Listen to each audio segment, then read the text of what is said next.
Bei der FDP natürlich nicht. Der stellvertretende Vorsitzende Wolfgang Kubicki, der zeigte sich bei uns im Interview alles andere als optimistisch, was auch den Fortbestand der Ampel betrifft. Und auch die Grünen müssen ja anfangen nachzudenken. Mehr als die Hälfte ihrer Wählerinnen und Wähler verloren. Das zweite Mal übrigens in Folge nach Thüringen auch und auch in Sachsen nur knapp drin. Heißt, die Menschen sind mit der Ampel fertig. Die Ampel, insbesondere die Grünen, sind für die Freien Demokraten und ihre Wählerinnen und Wähler toxisch. Wir müssen nicht unmittelbar den Stecker ziehen. Christian Lindner hat, wie ich finde, schon vor der Brandenburg-Wahl zu Recht gesagt, dies wird ein Herbst der Entscheidung. Die Entscheidungen werden in diesem Herbst fallen. Und ich glaube nicht, dass bei der jetzigen Performance diese Koalition Weihnachten noch erreicht.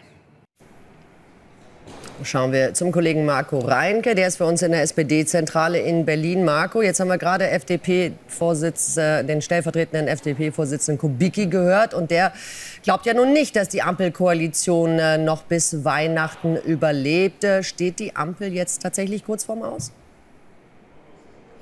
Es ist ja nicht das erste Mal, dass aus Kreisen der FDP diese Stimmen kommen. Nur eines ist jetzt klar, wenn das Ganze vom FDP-Vize kommt und der Generalsekretär Gierserei, der hat sich ja gestern Abend auch noch einmal ähnlich geäußert, zwar etwas versteckter sozusagen zwischen den Zeilen, aber die Androhungen, die scheinen zumindest erst einmal deutlicher zu werden. Und Wolfgang Kubicki hat ja auch davon gesprochen, dass man nun auf Seiten der Ampelregierung in Klausur gehen werde und sich wirklich fragen werde, an welchen Punkten stehen wir eigentlich überhaupt noch zusammen. Und das ist natürlich schon eine ganz neue Deutlichkeit, die wir da gestern Abend auch bei uns gehört haben. Heute Mittag trifft sich dann ja die FDP-Spitze zum gemeinsamen Scherbenzusammenkehren sozusagen und wird ja dann darüber beraten, wie geht es weiter. Und dann ist die große Frage, wird es möglicherweise einen Fahrplan geben für ein Ampelaustritt oder